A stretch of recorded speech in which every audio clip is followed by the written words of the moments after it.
know that the city of Seattle outright vilified Amazon in Amazon's presence there. Like it wasn't, like it isn't, like it doesn't continue to be an absolute gift to a failing city to have thousands of high-paying jobs there. It's never made sense to me, the vilification of Amazon. And they blame Amazon for the housing woes and, on tax Amazon.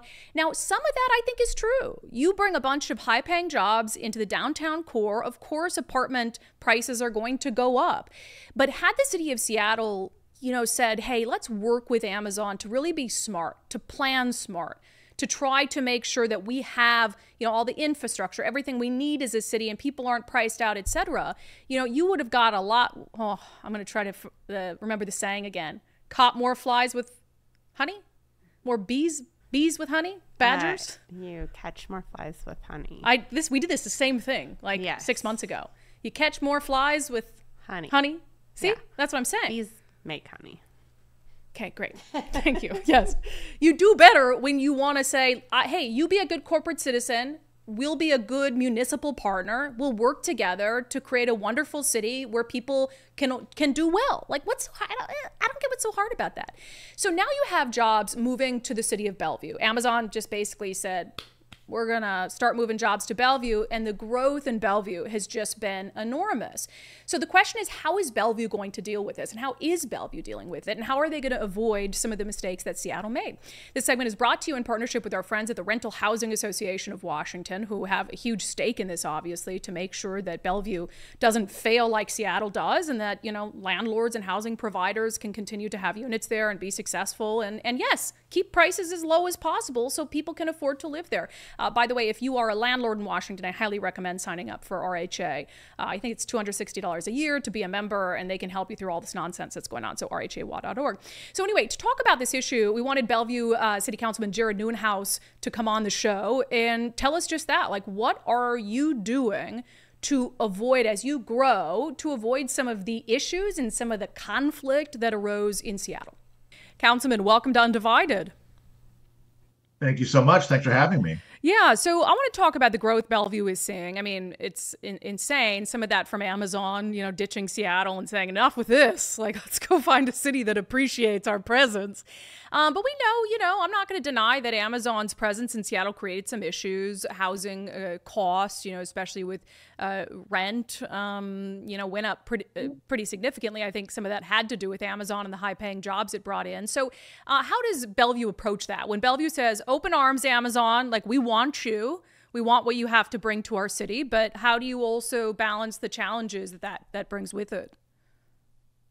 Well, great question. I mean, it's a question that we're always dealing with across multiple different arenas in the city, right? How do we grow as a city and maintain our level of service while we go through this growth spurt right now? So that includes housing, but also transportation, public safety, and other things as well. But specifically on the housing piece, there's a lot of things that Bellevue is doing right now, and we certainly recognize that Bellevue is not alone in terms of an overall region that's dealing with a shortage in not only just affordable housing, but housing in general, right? So we're really focused on creating options as much as possible. So more affordable rental properties, affordable ownership opportunities, family-size units, senior living, workforce housing. We're looking at it all right now. And how are we doing that? Well, a couple of different ways. So one is we're working on what's called the Next Right Work, which is really a lot of short-term changes to our development regulations and permitting process. We're trying to make it as quickly and as easy as possible to get through that process, right?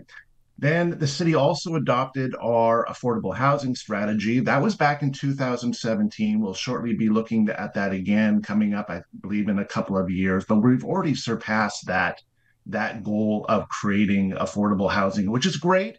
It may have been a little bit low, but it was hard to really anticipate the need back then. I think back in 2017, it probably looked like a big goal, but we need to do more. And then we also are allowing faith-based properties to develop density and develop affordable housing on their properties. As in some cases, congregations shrink or they no longer need the vast amount of space on their property. Some of them have seen as a way to bring in additional revenue to to that church, to that faith-based property, is building affordable housing directly on their property. And then we've got the comp plan coming up, which is a very unique. Every 10 years, we take a look at how we want to grow as a city. Where are we going to put the density, and how much of it is multifamily housing, for example, which historically we put in these growth centers, if you will, downtown, which is our fastest growing neighborhood, in the Bellred area, in Wilburton, and in Factoria. So it's really a multi-pronged approach, Brandi, but there's a lot of things that we're doing to, again, not only just increase the amount of affordable housing in Bellevue, but also just the overall production as well. Yeah, because the phrase affordable housing is interesting. I think a lot of people hear that and they think, okay, housing for people who are poor or housing for people who used to be homeless. And it's like, no, like people who are making two good middle incomes with a two income household, like they can't afford housing either. So like, you know, we're not talking about we're not talking about like a 400 square foot apartment that they need. They've got families.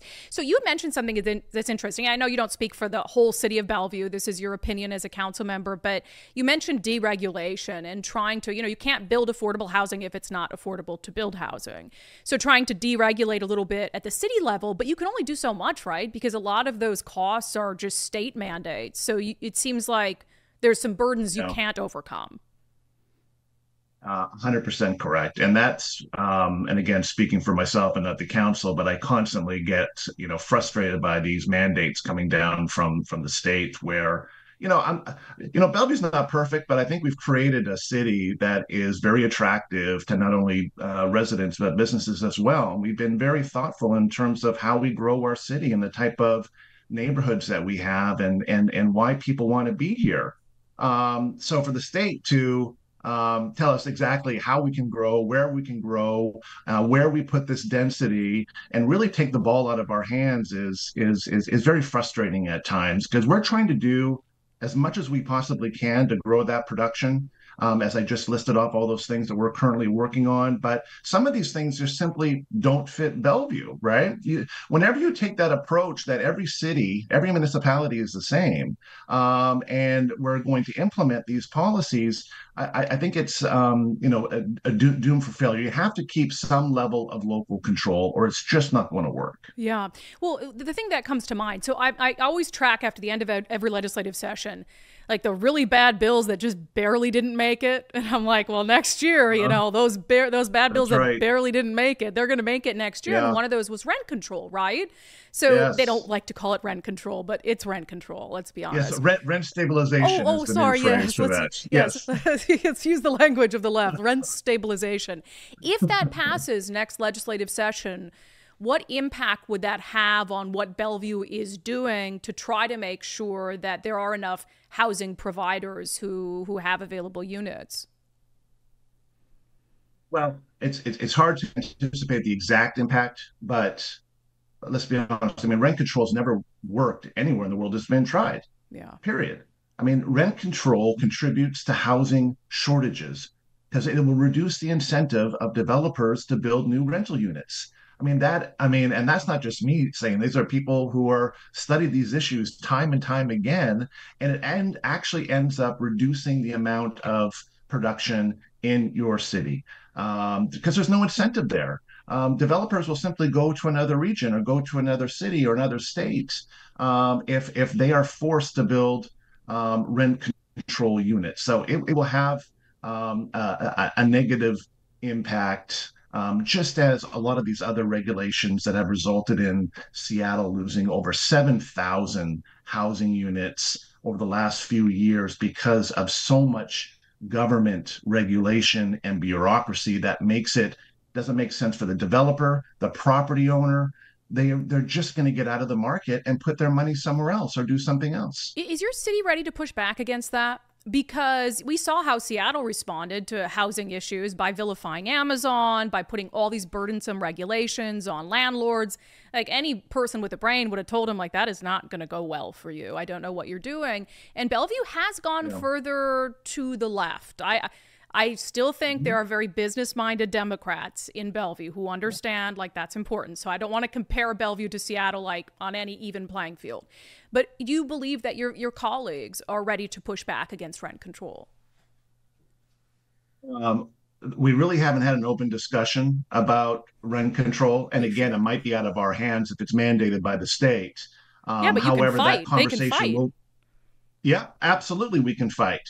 I don't know their what their level of commitment will be, and their appetite will be to fight. Certainly, I'll be one that will be fighting, but we'll see what my colleagues do when that time comes, because I can pretty much guarantee that is going to happen next legislative session for sure. Yeah, and if it doesn't happen then, you're going to see the same sorts of push, the pressure and push from a certain activist class that Seattle got.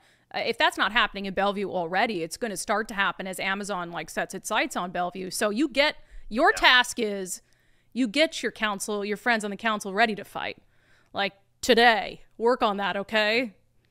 Yep. Yep. We'll do. Yeah. And I think I saw a clip that you actually posted to one of your social media channels, but I'm a fan of Pierre Poilievre Yeah. up in Canada. And Oh yeah. and he has it exactly right, where, government does not create housing. It's private sector developers who do that. And too often, government gets in the way of production of units across the board. The government gets so prescriptive as well that we need, X number of units in the 0 to 30% AMI, and then the 30 to 50 and 50 to 6. I mean, and then it gets so prescriptive that it simply doesn't pencil out. Yeah. And then again, people will put their money or move to another state to develop that housing when they could have done it here. I mean, I appreciate what they're trying to do, right? All government elected officials, I believe, are trying to do the right thing. They're trying to solve problems, but unfortunately, sometimes their best intentions further exasperates the situation instead of just getting the hell out of the way. Yeah, 100%. 100%. Yeah, the answer to our housing crisis is not going to be more government regulation. So, Councilman, we appreciate it. And I do appreciate Bellevue's continued sort of business minded approach to trying to grow its city, not vilifying business, but also wanting to make sure people can continue to live there. So, planning ahead is really important. So, we appreciate that. We appreciate you joining us. Thank you so much. Appreciate the opportunity. Let's hope it stays that way. I'm sure there was a period of time where the Seattle leaders never thought they'd give in to the crazies, and they certainly did. So, look, you got to understand, yes, issues come with high-paying jobs. We need to keep housing affordable, not just like affordable housing in the sense that people might think, but affordable for people who are working in Bellevue to be able to live there. Firefighters, police officers, whatever it is, the infrastructure that supports the Amazon workforce. So hopefully Bellevue can stay on course and also be an important voice in pushing back against any policies in Olympia that would make housing more expensive. That segment is brought to you in partnership with the Rental Housing Association of Washington. If you're a landlord in Washington State, sign up to become a member of RHA at rhawa.org.